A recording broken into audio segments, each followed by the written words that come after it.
happening, gang? It's your boy Retro back again with another reaction video. Yeah. Today we got another huge update. You guys can probably already tell that it is going down. Just by that title alone, you guys are definitely going to want to see this one. So we got AOC's partner in crime, Bernie Sanders, walking out on an interview, cutting things short after he was asked if he's on board with the Democratic messaging of kicking Chuck Schumer to the curb. Guys, I'm excited to get into this one, so we're not straight into it. Just please make sure you guys hit that like button and hit that subscribe button for your boy. And without further ado, let's get straight into it, folks. Check this one out. The Republican dream, the MAGA right-wing Republican dream of death. If only looks could kill. Check out this look. Sonny is not feeling it, y'all. They want to destroy government, give all the money to the wealthy, and get rid of any regulations that they might have. And it gives me no pleasure to say this to you because we are friends, but I think you caved. I think you and 9 other Democrats caved. I don't think you showed the fight that this party needs right now because you're playing with by a rule book where the other party has thrown that rule book away. True. And so in my view, what you did really was in supporting that GOP partisan bill that Democrats had no input in, you cleared the way for Donald Trump and Elon Musk to gut Social Security, to gut Medicare, to gut Medicaid. That's not happening. You want people to be able to exercise their First Amendment rights to protest and to get into the streets, get out there and say, this is what we want. But we know that this administration is not playing by the rules. They're certainly not playing by the Constitution, and people are now being arrested for exercising their constitutional rights. So you do need a leader, but you need a leader with fight. I've said it over and over again. This is not about being a resistance party. That's very passive. This is about being an opposition party, which is an action that's very, very active. So you can see here that Holston is saying, look, in no uncertain terms, she's saying, look, Chuck, you're just not the guy. You're not the one who can handle this moment. You're not the one for us. But she's not alone, y'all. Well, speaking of new generations, the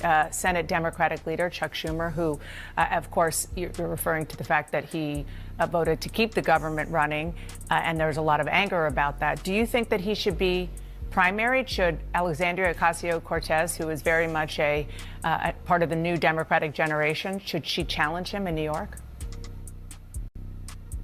Well, that's really her decision. I will say that there were a lot of people at the Democratic retreat who had encouraged her.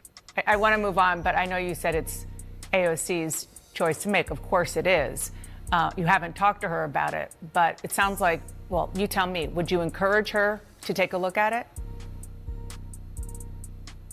She's perfectly capable of making the decision. She's got so many options. She's got an incredible future. It's really her decision. But, all I can say is there's real anger and there would be a lot of support for her if she decided to do it. So now Democrats are doing the same thing to Schumer that Schumer did to Biden not even a year ago. Wow. And that really goes to show you guys, you reap what you sow. I mean, Chuck Schumer thought what goes around didn't come around, and his time is coming, and it's all playing into that same point that I feel like the Dems have been trying to push off onto the right, saying that if you don't agree with them or you don't get on board with the narrative of these Trump supporters, folks who are in support of the Republican Party, we kick you out, we exile you. But I don't know, guys, it's starting to look like that's them on the left that's doing that. I mean, look at the amount of people that have been pushed out or shunned. They've turned their backs on simply because they didn't get on board with their narrative and messaging. They're kind of talking about it behind closed doors, but then out in public, they won't really state their true opinion. The politician-y type of thing to do. Remember how he did Biden? And Chuck Schumer, who is the head of the Democratic Party and, of course, the most senior person in the Senate, in the democratically controlled Senate, they are both now also getting in on that and pushing Joe Biden privately to take a step down as well. As for that meeting in Rehoboth, Delaware, I am told that this was a one-on-one meeting, just the Senate leader and the president, and that Chuck Schumer forcefully made the case that it would be better for Biden, better for the Democratic Party, and better for the country if he were to bow out of the race. A few moments later. Because of your decision, Leader Schumer, last week to clear the way to pass a Republican funding bill and avoid a government shutdown, you have faced calls from outside groups, even members of your own party, to step aside as minority leader. When asked about your future at a town hall, Senator Michael Bennet said, quote, "It's important for people to know when it's time to go." Leader Schumer, Are you feeling pressure to step down? Look, I'm not stepping down. And let me just say this, Kristen. I knew when I cast my vote against against the government shutdown that there'd be a lot of controversy, and there was. But let me tell you and your audience why I did it, why I felt it was so important. The CR was certainly bad, you know, the continuing resolution, but a shutdown would be 15 or 20 times worse. So this reporter tried to get Bernie Sanders to weigh in on the kick Chuck Schumer out, all of that talk. He tried to get Bernie caught up. And as you're going to see in a moment, Bernie was like, nah, I'm not going for that, buddy. Because you know, Bernie, he's on this barnstorming world tour with AOC.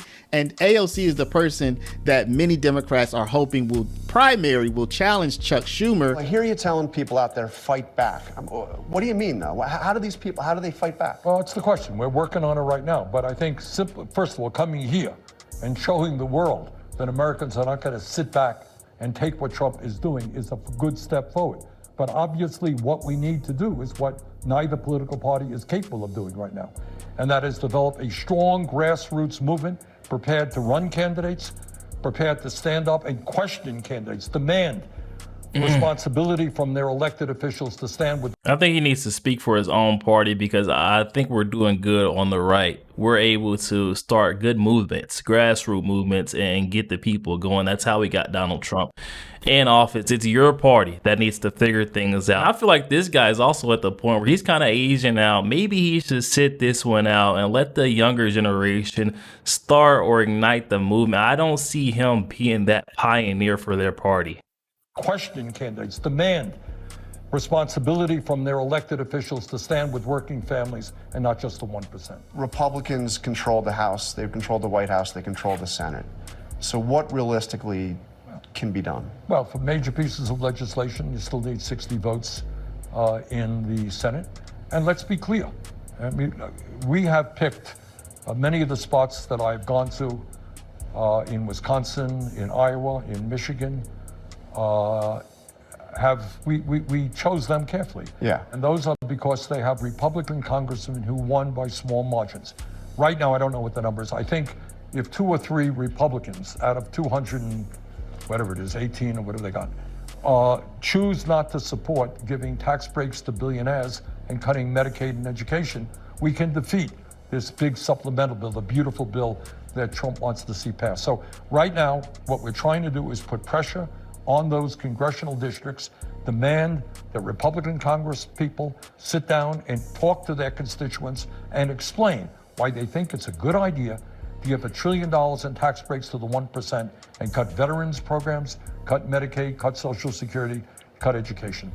You guys notice how Bernie doesn't talk about the millionaires anymore, right? Only talks about the billionaires now because guess what? He is one. He is a millionaire now. He doesn't speak about that. Okay. So basically the Democrats want somebody to fight, but they really don't know what that means. That's why they're out here burning Teslas, y'all. That's what I said in the last video. I do not condone that.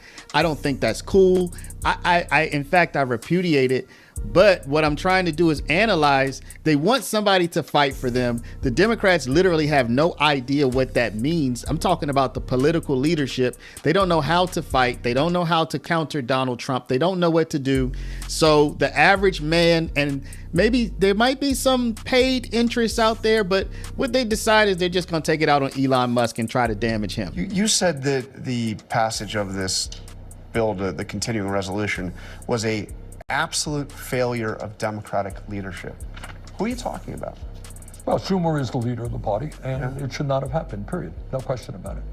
But, you know, when we talk about Democratic leadership, we're talking about the Democratic Party in general. You know, so look, there's been nobody more critical of Chuck Schumer than I have been. And not just on this thing. But the bottom line is not just Chuck Schumer. It's not just Chuck Schumer. Don't beat around the bush. The Democratic Party in general that is dominated by billionaires, just as the Republican Party is, that is operates under the leadership of a bunch of inside the Beltway consultants, very well paid, who are way out of touch with the 32,000 people who are here today. Ocasio-Cortez's criticism of Schumer has been harsher.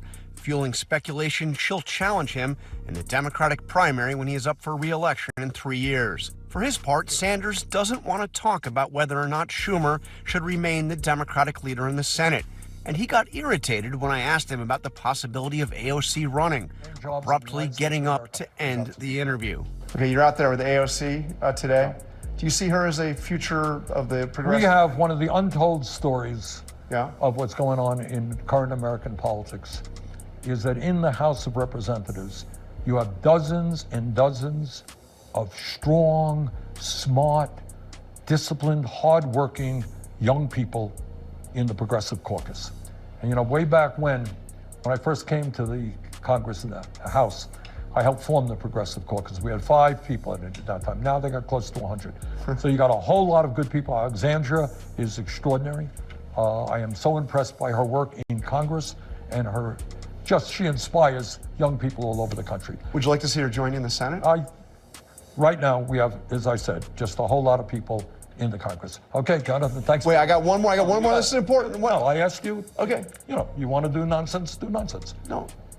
I don't want to talk about inside the Beltway stuff. I got 32,000 people. I was just asking you about AOC because she was out there with you. No, fine, but I don't want to talk about this. What was the last question? I was just going to ask you one more question about you. I mean, that's all. I was literally your last. What is your question? Well, I mean, it's easier. Oh my goodness, guys, a complete hissy fit. Let's see the last question. I mean, I want to ask you about your future. This is the biggest crowd. You said you ran for president twice. This is the biggest crowd you've ever seen. Are we going to see you run again, or what's your future? Right now, I am very proud that the people of the state of Vermont sent me back to the Senate with 63% of the vote. Right now, I'm Vermont senator. That's what I do, and I'm very happy to do it. I am 83 years of age, and I'm tired.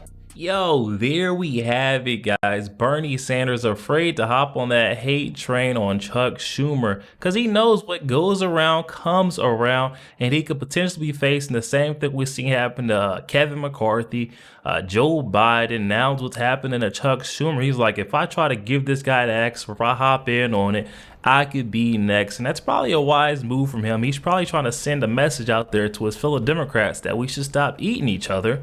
Because that's what we're seeing right now. The Dems there's no unity. They've lost it and they're completely all over the place. The messaging here that I'm getting is Bernie Sanders wants the Dems to focus on things that matter right now. He's not trying to single or pick anyone out just because they don't agree with the narrative of the party. Guys, definitely hop in the comment section. This was an interesting one to see. Bernie Sanders almost walked out of that interview, guys. Comments are open. Let me know what you guys are thinking. Also, please make sure you guys hit that like button, hit that subscribe button. If you enjoy more content like this, catch you guys on the next one.